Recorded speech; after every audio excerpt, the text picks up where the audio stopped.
ಎಷ್ಟು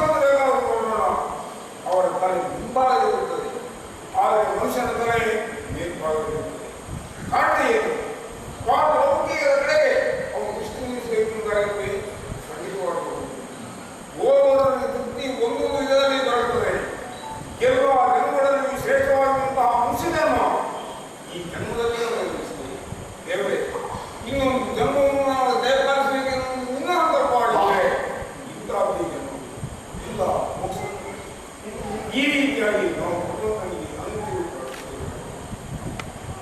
ಅದೇ ರೀತಿಯಾದಂತಹ ಕಾಯಕವನ್ನು ಹೇಳುವಂತೆ ವಾರಣಾಸಿ ಬೆಳೆಯಿತು. ಹೆಸರು ಯಾಕೆ ಕೇವಲ ಗುರುತಿಸುವುದಕ್ಕೆ ಮಾತ್ರ.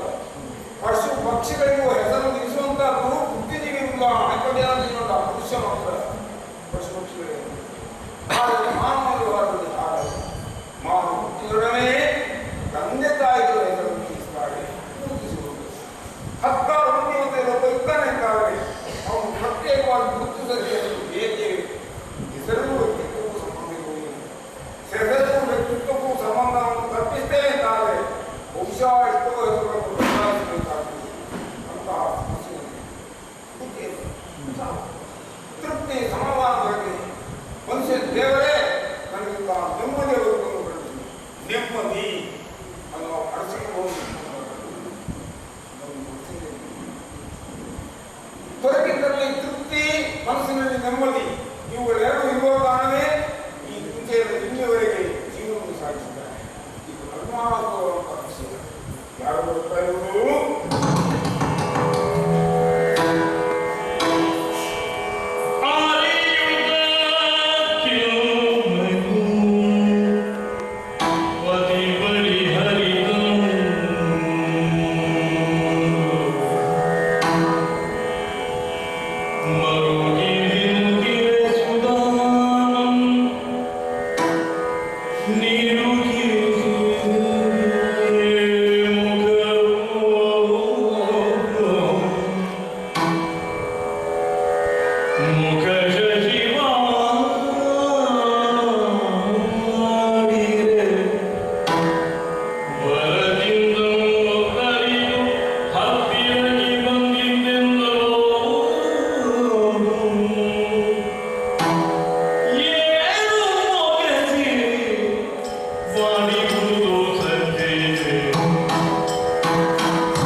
ಸರ್ವ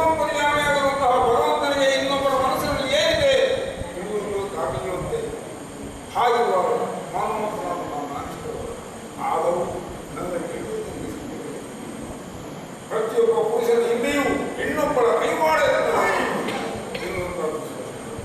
ನಾನು ಇಷ್ಟರ ಮಟ್ಟಿಗೆ ನೆಮ್ಮದಿಯ ಜೀವನವನ್ನು ಸಾಗಿಸ್ತೇನೆಂದಾದರೆ ಅದಕ್ಕೆ ಕಾರಣ ನೀನೇ ಈ ರೀತಿಯಾಗಿ ಚಿಂತಾಕ್ರಾಂತರಾಗಿದ್ದೇನೆ ಅರ್ಥ ಇಲ್ಲ. ನನಗೆ ಬರದೇ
ನಾನಿಂದಲ್ಲ, ಹೆಣ್ಣಾದವಳು ತಲೆ ತಗ್ಗಿಸುವುದೇ ಭೂಷಣ ಎನ್ನುವುದನ್ನು ನೀವು ಆಗಾಗ ಹೇಳುತ್ತಲೇ ಇದ್ದವರು. ಮಾತ್ರವಲ್ಲ, ಹೆಣ್ಣಿಗೆ ಪ್ರತ್ಯೇಕವಾದಂತಹ ಸ್ಥಾನವನ್ನು ನಮ್ಮ ಪೂರ್ವಕರು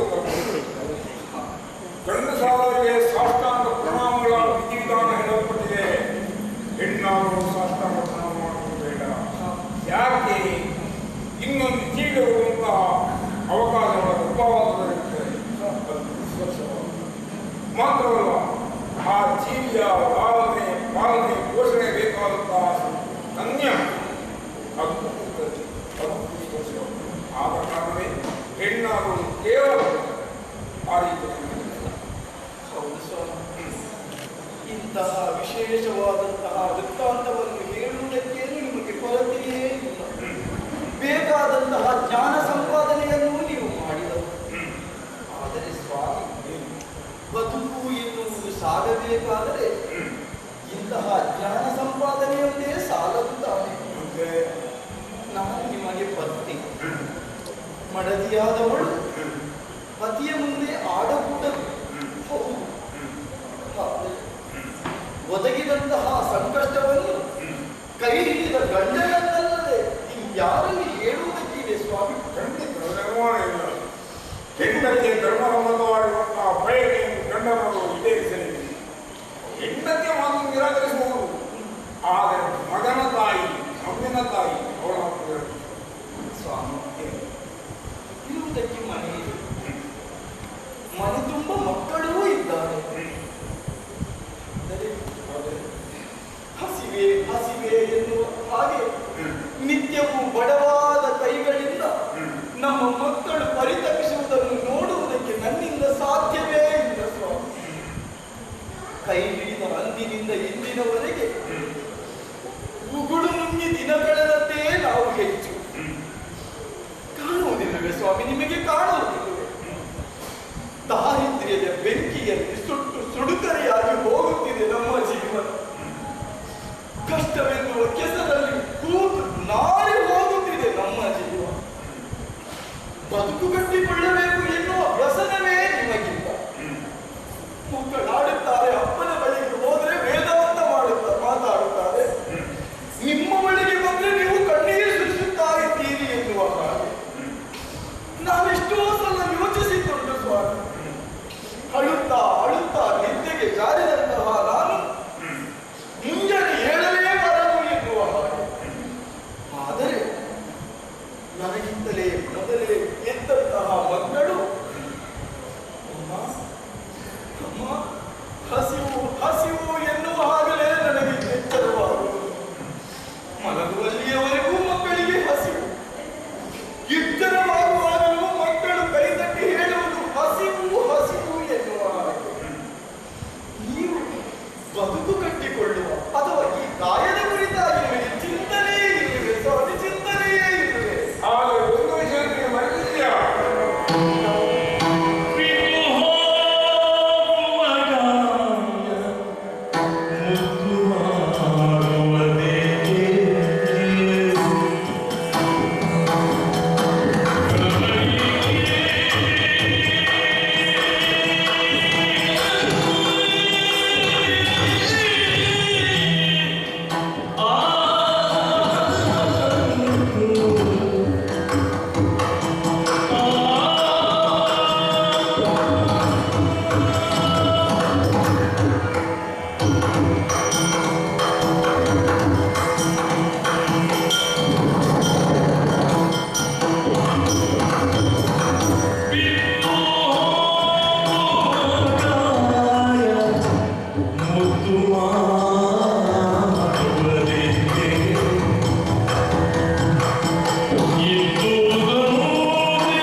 ಇಂದು ಸಂಪಾದನೆ ಮಾಡಿದ ಧಾರವಾಡ ನಾಳೆ ದಿವಸಕ್ಕೆ ನಾವು ಉಳಿಸಿದೆವು ಅಂತಾದ್ರೆ ಎಲ್ಲರೂ ಬ್ರಾಹ್ಮಣರು ಹಾಗೆಲ್ಲ ನೀವು ಒಂದು ವಿಷಯ ಆಲೋಚನೆ ಮಾಡಿ, ಈ ಶರೀರ ಎನ್ನುವಂತಹ ಪರಿಸರ ನಾವು ನಮಗೆ ಈ ಮಣ್ಣನ್ನು ಹೋಗುವಂತಹ ವೇಳೆ ಯಾರು ಇಲ್ಲ, ಯಾರೋ ಕೆಲವರು ಮಾಡ್ತಾ ಇದ್ದಾರೆ. ಹೆಂಡತಿ ಬರುವುದಿಲ್ಲ, ಮಕ್ಕಳು ಬರುವುದಿಲ್ಲ, ವಸ್ತುಗಳು ಕೊಡುವ ವಸ್ತುಗಳು ಬರುವುದಿಲ್ಲ. ಯಾಕಂದರೆ ದೇವರು ಮನೆಯಿಂದಾಗ ಮಣ್ಣಿಗೆ ಸಮರ್ಪಿಸಿದ್ದಾರೆ. ಆದ ಕಾರಣ ನಾವು ನಿತ್ಯವೂ ಭಗವಂತನಲ್ಲಿ ಪ್ರಾರ್ಥಿಸಬೇಕಾಗಿದೆ. ಭಗವಂತನಲ್ಲಿ ಪ್ರಾರ್ಥನೆ ನಮಗೆ ನೆಮ್ಮದಿ ಕೊಡುತ್ತೇವೆ. ನಿಮ್ಮನ್ನು ಮಾತು ಹೇಳ್ತೇನೆ, ಯಾವ ಕಪ್ಪಿರ್ತದೆ ಅದು ಕಲ್ಲಿನೊಳಗೆ ಸೇರಿಕೊಂಡಿರ್ತದೆ. ಆ ಕಪ್ಪೆಗೆ ಆಹಾರವನ್ನು ಕೊಟ್ಟವ ಯಾರು? ಅದೇ ಭಗವಂತ ನಮ್ಮನ್ನು ಬರೀತಾನೆ. ಅದಕ್ಕೋಸ್ಕರವಾಗಿ ಪರಮಾತ್ಮನು ಯಾವತ್ತೂ ಭಕ್ತಿ ನಿಲ್ಲಿಸಬೇಕೇನೋ ಅಂತಿದ್ದ ಆಲೋಚನೆ ಮಾಡಬಾರದು. ಎಷ್ಟೊಂದು ಸೊಗಸಾಗಿ ಮಾತನಾಡುತ್ತದೆ, ಕೇಳುವ ಕಿವಿಗೆ ಅದು ಇಂಪಾಗುತ್ತದೆ. ಆದರೆ ಹೊಟ್ಟೆ ತಂಪಾಗಲು ಬೇಡುವ ಸ್ವಾಮಿ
ಪ್ರಪಂಚವನ್ನು ನಿತ್ಯವೂ ಬೆಳಗುತ್ತಾನೆ ಆ ಸೂರ್ಯನಾರಾಯಣ.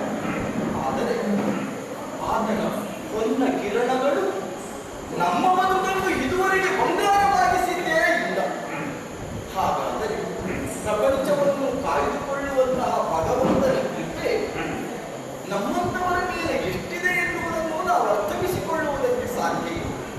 ಕೇಳಿದ್ರೆ ಬದುಕಿನಲ್ಲಿ ಸುಖ ದುಃಖ, ಸಿಹಿ ಕಹಿ, ರಾತ್ರಿ ಹಗಲು, ಸಜ್ಜನ ದುರ್ಜನ, ಹೀಗೆಲ್ಲ ಒಂದೊಂದನ್ನೇ ವ್ಯಾಖ್ಯಾನಿಸುತ್ತಾ ಮುಂದೆ ಹೋಗುತ್ತೇವೆ. ಆ ವ್ಯಾಖ್ಯಾನ ಅಥವಾ ಆ ವೇದಾಂತವು ನಮ್ಮ ಹೊಟ್ಟೆ ತುಂಬಿಸುವುದಿಲ್ಲವ. ಕೇಳಿದ್ರೆ ಇಂದಿನದನ್ನು ನಾಳೆಗೆ ಉಳಿಸಬಾರದು ಅನ್ನುತ್ತೀವಿ. ಯಾವಾಗ ಸ್ವಾಮಿ ಎಂದು ಅಂದರೆ ಯಾವುದೋ ಒಂದು ಪಕ್ಷಕ್ಕೆ ನೀವು ಪಂಚಕಜ್ಜಾಯವೋ ಅವಲಕ್ಕಿಯೋ ಎಂದನ್ನು ಹೌದು, ಒಂದು ಪಕ್ಷಕ್ಕೆ ಪೌರೋಹಿತ್ಯಕ್ಕೆ ಹೋಗಿ ಸಂಗ್ರಹಿಸಿದಂತ ಒಂದು ಪಂಚಕಜ್ಜಾಯವೋ ಪ್ರಸಾದವೋ 15 ದಿನಗಳವರೆಗೆ ಉಳಿಯುವುದಕ್ಕೆ ಸಾಧ್ಯವಿಲ್ಲ. ಕೇಳಿದ್ರೆ ಎಲ್ಲಿಯೂ ಪೌರೋಹಿತ್ಯ ಇಲ್ಲ, ಯಾರೂ ಕರೆಯಲಿಲ್ಲ ಅನ್ನುತ್ತೀವಿ.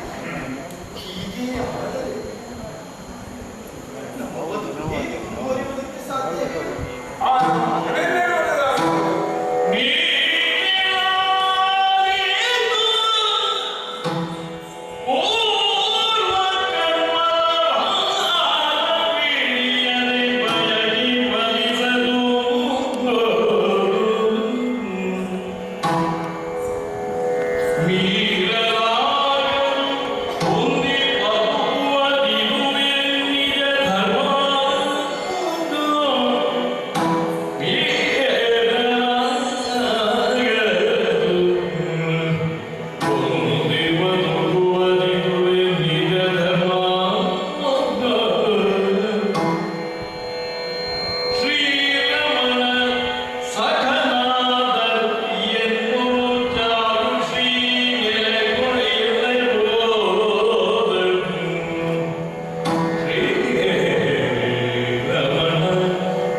ನಮ್ಮ ಗುರುಗಳಾಗಿರುವಂತಹ ಸಾಂದೀಪನಿಯವರು ಹೇಳಿರುವಂತಹ ಒಂದು ಮಾತು. ಯಾವ ವಯಸ್ಸಿನಿಂದಂತೆ ಪ್ರಪಂಚದಲ್ಲಿ ಅತ್ಯಂತ ಶ್ರೀಮಂತನಾಗಬೇಕೆನ್ನುವಂತಹ ಬಯಕೆಯನ್ನು ಹುಟ್ಟಿದ್ದು. ಶ್ರೀಮಂತನಾಗಬೇಕಂತಾದ್ರೆ ಏನು ಮಾಡಬೇಕು? ಲಕ್ಷ್ಮೀ ದೇವಿಯ ಕಟಾಕ್ಷ.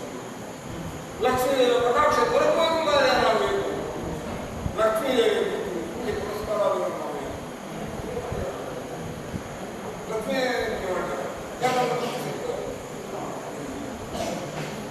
ಯಾರು ಹೇಳಿದ್ರು? ನಾನು ಕರ್ಮಾದಿಗಳನ್ನು ಮಾಡಿದರೆ ಲಕ್ಷ್ಮೀ ದೇವಿಯ ಕಟಾಕ್ಷ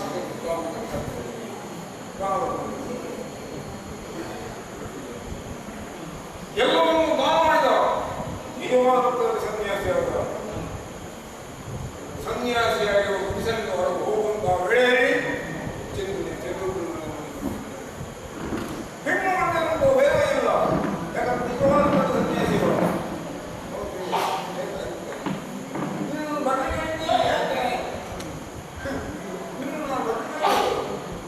ನೀನು ಯಾರನ್ನು ಕಾಣಬೇಕೆಂಬುದಾಗಿ ಹಂಬಲಿಸ್ತಾ ಇದ್ದೀಯೋ ಲಕ್ಷ್ಮೀ ದೇವಿ ತಾನು ಯಾರನ್ನು ಹೇಳಿದ್ದೇಳು. ಹೋಗಮ್ಮ ತಾಯಿ ಹೋಗು, ನನ್ನ ಬೈಕೆಳೆಗಳು ಒತ್ತಿ ಹೋಗಿದೆ.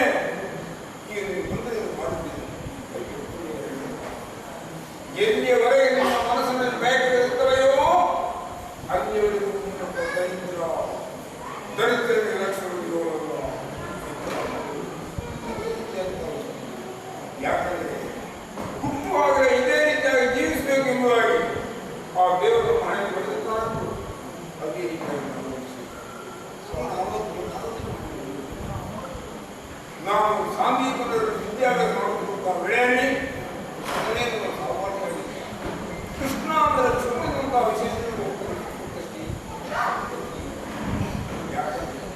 ಹುಟ್ಟಿದಂತಹ ಮಕ್ಕಳಿಗೆ ಹೆಸರನ್ನಿಸುವಂತಹ ಪದ್ಧತಿ. ಆದರೆ ಅವರು ಕಾಲಕ್ರಮದಲ್ಲಿ ಕಣ್ಣೊಡನೆಯೇ ವಸುದೇವರಿಗೆ ಹೇಳಿದಂತೆ ಕೃಷ್ಣಾದೇವಿ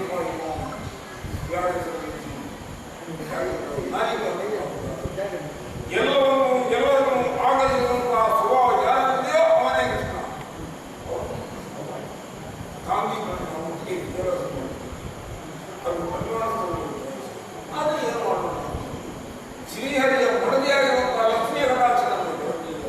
ಆದ ಕಾಲ ದೊರಕಿದ್ದರೆ ನಾವು ಸ್ವಾಮಿ, ಮಠದಲ್ಲಿ ನಿನಗೆ ಸಹಪಾಠಿಯಾಗಿದ್ದವರು ಯಾರಂತೆ? ಕೃಷ್ಣ. ಅವನು ಯಾವ ಸಂದರ್ಭದಲ್ಲಿ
ಎಂದು ಹೇಳಿದ್ದೀರಿ ಎಂದಾದರೆ ದೂರವಾಯಿತು ಸ್ವಾಮಿ, ದೂರವಾಯಿತು. ನಮ್ಮ ಸಂಕಷ್ಟಗಳು ದೂರವಾಯಿತು. ಇದುವರೆಗೆ ಎಷ್ಟು ಸಹಿಸಿಕೊಳ್ಳುತ್ತಿದ್ದೆ. ಮಕ್ಕಳು ಹಸಿವು ಹಸಿವು ಎಂದು ಕೇಳಿದರೆ ಏನಾದರೂ ಒಂದು ನೆಪ ಮಾಡಿ ಅವರನ್ನು ನಾನು ಸಂತೈಸುತ್ತಿದ್ದೆ. ಆದರೆ ಇಲ್ಲ ಸ್ವಾಮಿ, ಇನ್ನು ನನ್ನಿಂದ ತಡೆಯುವುದಕ್ಕೆ ಸಾಧ್ಯವೇ ಇಲ್ಲ. ಕ್ಷೀರಾರ್ಣವ ಶಯನ, ನೀರಜಗಳ ನಯನನಾದಂತಹ ನಾರಾಯಣನೇ ಸಾಂದೀಪನಿ ಮಹರ್ಷಿಗಳ ಆಶ್ರಮದಲ್ಲಿ ನಿಮಗೆ ಸಖನಾಗಿ ಒದಗಿ ಬಂದಿದ್ದಾನೆ. ಸಹಪಾಠಿಯಾಗಿದ್ದವನು. ಸಂಕಷ್ಟಗಳಿಂದಲೇ ಬದುಕುತ್ತಿರುವಂತಹ ನಮ್ಮ ಬದುಕಿಗೆ ಸಹಕರಿಸದೇ ಇದ್ದಾನೆ ಹೇಳಿ. ಹೋಗಿ ಸ್ವಾಮಿ, ಹೋಗಿ ಅವನೆಲ್ಲಿದ್ದಾನೆ ಎನ್ನುವುದನ್ನು ತಿಳಿದುಕೊಂಡು ನಮ್ಮಲ್ಲಿರುವಂತಹ ಈ ಸಂಕಷ್ಟದ ವಿಚಾರಗಳನ್ನು ಹೇಳಿ ಸ್ವಾಮಿ, ಹೇಳಿ. ನಾವೀಗ ಹಸಿವಿನಿಂದ ಕಂಗೆಟ್ಟುತ್ತಾ ಇದ್ದೇವೆ. ಯಾವತ್ತಾದರೂ ಕೊಡುತ್ತಾನೆ ಕೊಡುತ್ತಾನೆ ಎನ್ನುವ ಹಾಗೆ ಕಾಲು ಕುಳಿತರೆ ನಾವು ಸಾಯುವವರೆಗೆ ಬಡವರಾಗಿಯೇ ಸಾಯಬೇಕಾಗಿದೆ. ಬಡತನವಿಲ್ಲ ಸಿರಿತನವನ್ನು ಹೊಂದುವಂತಹ ದಾರಿ ಹೀಗುಂಟು ಎನ್ನುವ ಹಾಗೆ ನಿಮಗರಿವಿಲ್ಲದೆಯೇ ನಿಮ್ಮ ರಸನೆಯಿಂದ ಹರಿಯ ಕುರಿತಾದಂತಹ ಮಾತು ಹೊಸರಿದೆ ಎಂದಾದರೆ ಯಾಕೆ ಸ್ವಾಮಿ ಇನ್ನೂ ಕುಳಿತುಕೊಂಡಿದ್ದೀರಿ? ಹೋಗಿ, ನಮಗೀಗ ಸಂಕಷ್ಟ ಇದೆ ಎನ್ನುವುದನ್ನು ಹೇಳಿ ಎಲ್ಲವನ್ನು ಬಿತ್ತರಿಸಿ ಬದುಕಿನ ಎತ್ತರವನ್ನು ನಾವು ಕಾಣೋಣ. ಆದ್ದರಿಂದ ತಡ ಮಾಡಬೇಕು. ಹೋಗಿ ಸ್ವಾಮಿ, ಹೋಗಿ. ಸ್ವಾಮಿ,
ದುರುಪಯೋಗವಲ್ಲವಲ್ಲ. ನಿಮ್ಮ ಅಭಿಮಾನಕ್ಕೆ ಧಕ್ಕೆ ಬರುತ್ತದೆ ಎನ್ನುವ ಹಾಗೆ ನೀವು ಆಡಿತು ಎನ್ನುವುದು ನನಗೆ ಅರ್ಥ ಆಗ್ತದೆ. ಆದರೆ ಅವನು ಬರೇ ಸ್ನೇಹಿತನಲ್ಲ, ಲೋಕಕ್ಕೆ ದೇವರಿದ್ದಾರೆ ಎನ್ನುವುದನ್ನು ನೀವೇ ಆಡಿದಿರಷ್ಟು. ಚತುರ್ಭುಜನಾದಂತಹ ಅವನು ನಮ್ಮ ಕೈ ಹಿಡಿದು ನಮ್ಮನ್ನು ಆಧರಿಸಲಾರೆ. ಆದ್ದರಿಂದ ಭಗವಂತನಲ್ಲಿ ಭಕ್ತರಾದವರು ಯಾವಾಗ ಬೇಕಾದರೂ ಕೇಳಬಹುದು ಸ್ವಾಮಿ. ಒಂದು ವಿಷಯ ನಾವು ದೇವರು ಕಂಡಾಳೆಯಲ್ಲಿ ಹೇಳ್ತಾರೆ, ದೇವರು ಏನು ಮಾಡ್ತಾರೆ. ಆದ ಕಾರಣ ನಾವು ಒಂದು ವೇಳೆ ದೇವರಿಗೆ ಕೊಡಬೇಕೆನ್ನುವಂತಹ ಮನಸ್ಸಿದೆ ಆದರೆ ಆ ವಿಷಯ ಯಾವಾಗ ಕೊಡುವುದು ಸ್ವಾಮಿ? ಬಾಯಾರಿಕೆಯಾಗಿ ಗಂಟಲ ಪಸೆ ಆರಿ ಹೋದಾಗಲೇ ನೀರು ದೊರಕಬೇಕು.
ನಾನು ಮನಸ್ಸಿನಲ್ಲಿ ಯಾರನ್ನು ದೇವರೆಂಬುದಾಗಿ ಆರಾಧಿಸುತ್ತೇನೋ ಅವನ ಮೇಲೆ ಆಣೆ ಯಾಕಂದ್ರೆ ನೀನು ಕೃಷ್ಣ ಅಡಿಯ ಮೇಲೆ ಆಣೆ ಅವನ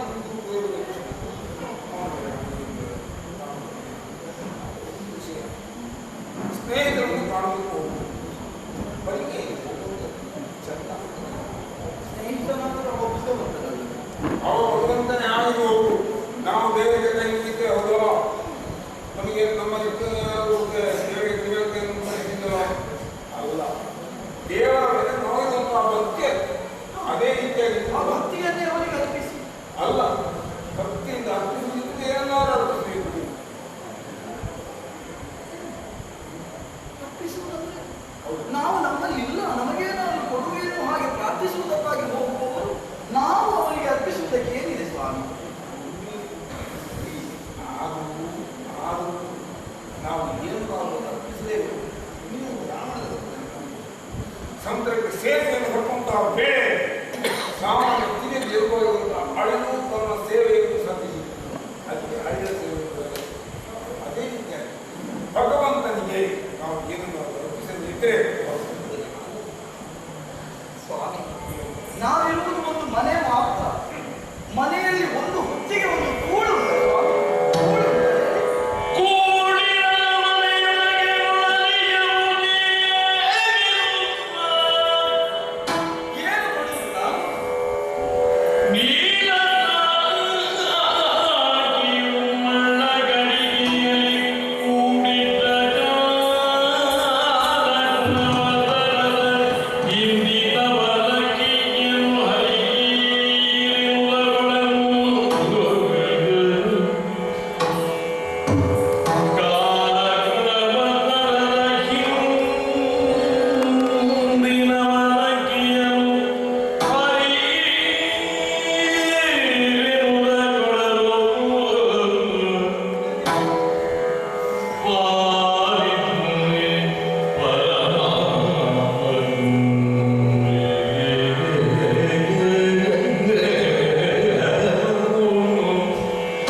ಕೃಷ್ಣ ಮಸುಕಾದ ಈ ಅವಲಕ್ಕಿಯನ್ನು ತಿರಸ್ಕರಿಸಲಿಕ್ಕಿಲ್ಲ. ಖಂಡಿತ ಅವನಿಗೆ ಬರೀ ಕೈಯಲ್ಲಿ